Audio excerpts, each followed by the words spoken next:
अगर किसी को गैस बहुत ज़्यादा बनती है, तकलीफ बहुत हो रही है, तो आपको 5 मिनट मैं बोलूँ जैसे सोना, आपको ज़िंदगी में गैस नहीं बनेगी। अब जो नहीं जानते, अभी से मेरा चैनल है उसके ऊपर ओके करो, सब्सक्राइब करो और मेरे से जुड़े रहो। बहुत सारी बातें ऐसी बताई है मैंने जो आप कल्पना नहीं कर सकते। बोल राधे, एक बार जोर से बोल राधे। जय श्री कृष्णा। केम छो हजू? તમારે શું થયું હતું? અમને કેમ એકદમ ઊભા થયા હતા તમે? एकदम गैर छिटकोनो। इस तो आनंद है ना। दुनिया क्या कहेगी जब ये लिस्ट हमारे दिमाग में रहेगी, तब तक हम भगवान की भक्ति नहीं कर सकते। आप एक काम करना, अच्छा मकान बनाना, दुनिया को बुलाना, पत्रिका देके, खाना आपका खाएंगे, सब कुछ आपका करेंगे, और लास्ट में पूछेंगे भाई साहब सेठ जी बंगला अंगला कैसा बना? कि सब बढ़िया है, अपने नाल हाकड़ी गणी, अब तारो माचो डाल ही अटकाई करी ले, तो कुछ न कुछ तो कर दिया उसने।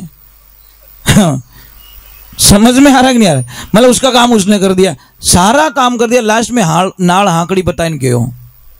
ये दुनिया है, दुनिया। आप अर्थ को नहीं समझते, दुनिया ये दोनों तरफ झुकती है साहब।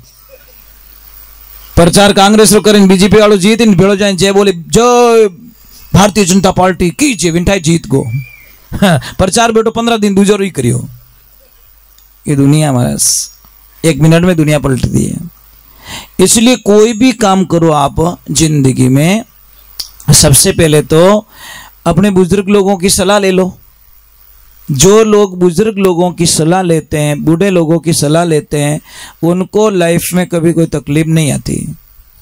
पर आजकल के पढ़े लिखे लोग क्या करते हैं कि old man is not allowed. क्यों भाई? ये नहीं होता तो आप पकड़ू आता, बाहर मुंह निकलता कहीं। समझ में आ रही नहीं? जो बुजुर्ग लोगों ने हमारे लिए जो किया नहीं, हम जिंदगी में उनके लिए कुछ भी नहीं कर पाएंगे। ध्यान रखना, इन्होंने इतनी जमीनें हमारे लिए रखी, भूखे मर मर के, 2-2 रुपए की बड़ी मजदूरी करके इन्होंने हमारे लिए जमीनें रखी हैं। आज आप जमीनें नहीं खरीद सकते साहब। समझ में आ रही ना? तो धन्यवाद तो इनको दो जो इन्होंने भूखे मर के भी, कैसे भी दुख देख के भी आपके लिए जो चीजें रखी आपके लिए। दूसरे नंबर, हमेशा आप जैसे पूजा आरती करते हो, पूजा करते हो आप, आरती करते हो, आरती करते हो तो आरती 14 बार उतारनी चाहिए। कितनी बार? पर आरती उतारने का तरीका सही नहीं है तो आपको फल नहीं मिलेगा। आरती कभी ऐसे मत घुमाओ, पाप लगता है। आरती ऐसे और ऐसे, यू टाइप में। माला कैसे फिरती? माला ऐसे घूमती है, ध्यान रखना। माला कभी ऐसे नहीं घूमती। समझ में आ रहा है कि नहीं आ रहा है? कई लोग सोचते होंगे माला ऐसे घूमती है, नहीं, माला ऐसे ऐसे ऐसे। समझ में आई ना? क्योंकि ज्ञान नहीं है। कर माला कैसे घूमती है? यहाँ से ये कर माला कहते इसको। मतलब ये माला नहीं थी, ये माला, ये ध्यान रखे। दूसरे नंबर, तकिया मत लगाया करो, नहीं तो आपके सिर दर्द की बीमारी कभी मिट नहीं सकती। जो तकिया लगाते हैं ना, या सही ढंग का लगाओ। तकिया यहाँ कभी नहीं होना चाहिए। तकिया ये खाली जगह जो है ना, यहाँ तकिया आना चाहिए। पर रात नींद में काटा पगम ही तकियो पड़ियो रहे। मैंने कई लोगों को देखा, रात को सामने इधर सोए थे, सुबह में टांगड़ा इधर है और माथा उधर है। मतलब कई लोगों को मैंने देखा है, मतलब सोने के बाद में वो चक्रव्यूह में पड़ जाते हैं। गाड़ी घूमती रहती, सुबह ही पता चलता है गोपोटे पहुंच गाँव। सोने का तरीका ही सही नहीं है। अगर किसी को गैस बहुत ज़्यादा बनती है, तकलीफ बहुत हो रही है, तो आपको 5 मिनट मैं बोलूँ जैसे सोना, आपको ज़िंदगी में गैस नहीं बनेगी। आपको कुछ नहीं करना है, लेफ्ट हाथ नीचे रखना है और इस साइड सोना, आपको गैस नहीं बनेगी। आपको कभी गैस नहीं बनेगी, कभी सिर।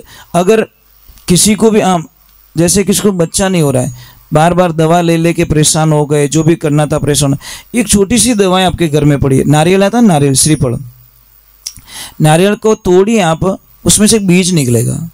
देखा आपने? कभी देखा? लीला नारियल जब तोड़ते हैं एक बीज निकलता है, वो बीज उस माता बहन को देना स्टार्ट कर दो। हमेशा एक बीज पानी के साथ में देना स्टार्ट कर दो। देखो ऐसी कृपा होगी भगवान की कि आप कल्पना नहीं कर सकते। वो देवी गर्भवती हो जाएगी, आप कल्पना भी नहीं कर सकते। इतनी ताकत है उसमें, पर हम लोग क्या करते पता नहीं है। दूसरे नंबर, किसी की भी नाभि आगे पीछे हो जाती है, तो मैं आपको एक इलाज बताता हूँ। कभी नाभि आपके आगे पीछे नहीं होगी। किसको कोई तकलीफ हो तो पहले बात तो नाभि आगे पीछे हुई है कि नहीं हुई है वो पहले देखना शुरू करो। अगर वो देखना नहीं आता तो मैं बता देता हूँ आपको। कोई भी आ जाओ बेटा मेरे पास, एक मैं बता देता हूँ आपको। कोई भी आ जाओ। अब तेरे थोड़ी पता चल, तेरी नाभि थोड़ी खिसक गई क्या? जिसको पेट में दर्द है वो आए ना। हाँ, जिसको दर्द है वो आए मेरे पास। मैं बता देता हूँ ताकि आपको सुविधा मिल जाएगी। हाथ बताओ खाली, देखो कुछ नहीं करना है। ये देखिए, ये अंगूठा और ये अंगुली, कुछ नहीं करना है, यहाँ सब देखना है। अगर इनकी अगर नाभि खिसकी हुई तो अभी पता चल जाएगा। यहाँ पे कैसा दर्द है? ये वाला दर्द है, ये वाला। हाँ बस, तो आपको 100% प्रॉब्लम है। आपको करना कुछ नहीं है। ये पॉइंट से, ये पॉइंट दबाओ, ये पॉइंट यहाँ से दबाओ, और मैं बता के जाऊंगा वो चीज करना, आपकी नाभि नहीं खिसकेगी। पेट पे कभी हाथ मत घुमवाओ। कोई नाभि ने आगे पाछी करन पछे मैं लगे जा। हाँ, हमें पाछी जिंदगी में ठाणे आवीज को नहीं। जो ठीक थी उसको भी बिगाड़ दिया, पहले अलाइनमेंट बिगाड़ दियो। ये करते क्यों? जानकारी नहीं होती ना, ऐसे करके ऐसे करते हैं। बोल हाँ कहीं अभी पाछो हाँ वेज को नहीं। अब तेरी जिंदगी में हाँ वो वेज, क्योंकि पता नहीं, ज्ञान नहीं है। इसीलिए कोई भी बच्चा बीमार पड़ जाए ना, उसके लिए मैं एक चीज बताऊंगा, आपको लिखवा के जाऊंगा। आप घर पे वो कर सकते हो, बच्चा बीमार नहीं होगा। ये बात है। दूसरे नंबर, एक मेरी प्रार्थना रहेगी आप लोगों से, एक 15-20 मिनट और रुक जाना। बाद में मैं आरती करूंगा, आरती के बाद में एक साधना करूंगा, साधना के बाद में छुट्टी दे दूंगा। कोई जाना मत प्लीज, क्योंकि इतनी देर आप लोग बैठ गए हो तो अभी आरती छोड़ोगे तो बहुत बड़े पाप के भागीदारी बन जाएंगे हम लोग। समझ में आ रही ना आपको? मतलब पाप लगेगा उल्टा हमको। नहीं तो या तो हम चले जाए 12 बजे के पहले तो कोई दिक्कत नहीं है, पर 12 से 3 बजे का जो टाइम होता है ना साहब, ये आप शास्त्रों में भी पढ़ लेना। पहला पोर सब कोई जागे, दूसरा पोर भोगी, ये तीजा पोर में तस्कर जागे। समझ में आ रहा नहीं आ रहा है? तीसरा पोर 12 से 3 बजे, ये तो तस्कर लोग जगते हैं, या चोर लोग जगते हैं, या गंदे लोग। समझ में आ रही नहीं? चौथा पोर में योगी, 3 से 6 बजे तक योगियों का टाइम होता है। 3:24 पर ब्रह्म मुहूर्त शुरू हो जाता है। इसलिए ध्यान रखें, कभी जिंदगी में 12 से 3 के बीच में सत्संग छोड़ना भी उचित नहीं है। फिर भी आप छोड़ रहे हो तो टाइम क्या हो गया ये तो बता दो। 1 बज गए क्या? 2 बज गए। इसका मतलब अब 15-20 मिनट और बैठना आपको, ठीक है? कोई दिक्कत नहीं, 15-20 मिनट बैठो, फिर मैं आरती करूंगा। आरती के बाद में कुछ मैं जो लाया हूं वो आपको दे के जाना चाहता हूं, ठीक है बेटा? आप भी हिम्मत रखना, ठीक है? कल यहाँ पे प्रसाद है, प्रसादी है ना यहाँ पे, ठीक है? एक काम करोगे आप लोग, कल शास्त्र में क्या लिखा पहले तो वो समझिए आप। जैसे इन्होंने प्रसाद रखी है, तो वो प्रसाद जीवने के लिए भगवान अवश्य आएंगे। जिनके निमित्त प्रसाद होते नहीं वो कोई भी रूप में आएंगे। देवी भी आएगी, शिव जी भी आएंगे, मतलब जो भी देवी देवता आएंगे, किस रूप में आएंगे वो आप नहीं जान पाओगे। तो आपको करना क्या, मैं बताऊं, एक तरीका बता देता हूं। आपको सबसे पहले क्या करना है, जितनी भी ये प्लेटें रहेगी जो खाते हैं लोग, वो आपको कुछ नहीं करना, प्लेटें उठाने का काम करना है। पता नहीं कौन सी प्लेट उस परमात्मा की हमारे हाथ लग जाए, कोई नहीं जानता। आपको अगर सेवा का भाव देखना ना, आप एक काम करना, सिख गुरुद्वारे में जाना, बस आपको पता चल जाएगा सेवा किसे कहते हैं।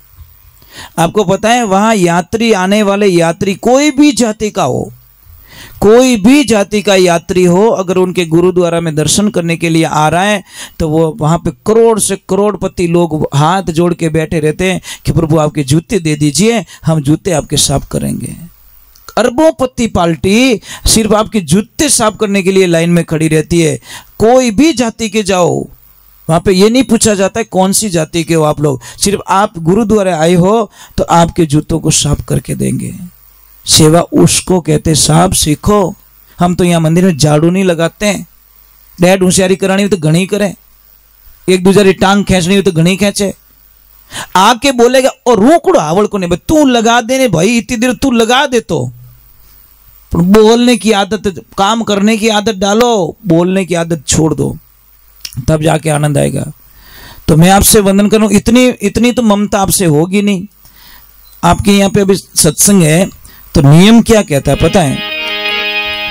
देवी सिंह जी और इंद्र सिंह जी, आपका फर्ज बनता है कि सबको भगवान का रूप मानकर, माता जी का रूप मानकर कोई भी तिलक से वंचित ना रहे, सबको तिलक करो। धर्म तो यह कहता है।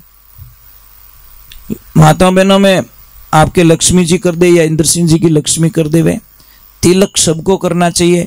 सबको परमात्मा का रूप मानकर, बच्चे, छोटे बच्चे को भी भगवान का रूप मानकर मतलब उनको तिलक कीजिए।